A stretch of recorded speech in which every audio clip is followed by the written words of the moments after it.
मैं चौधरी लाल सिंह मैं चौधरी लाल सिंह मैं चौधरी लाल सिंह मैं चौधरी लाल सिंह ईश्वरदीप सिंह चुकाना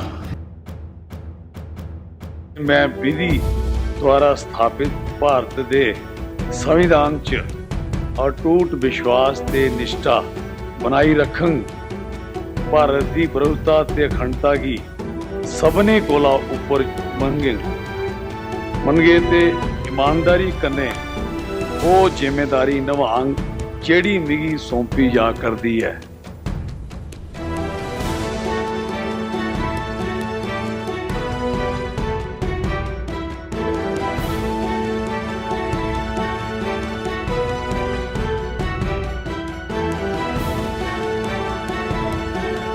कि जिहड़ा विषय राज्य के मंत्री के तौर मेरे विचार आस्ते आग या मिगी पता हो एक मंत्री के रूप में अपने फर्ज की ठीक ठाक तरीके कन्ने पूरा करने आस्ते जरूरी होने की स्थिति में इलावा कुसे और स्थिति च मैं उस दिन जानकारी कुसे और व्यक्ति या व्यक्ति की प्रत्यक्ष या परोक्ष रूप नहीं दें या जार नहीं करन। जय हिंद।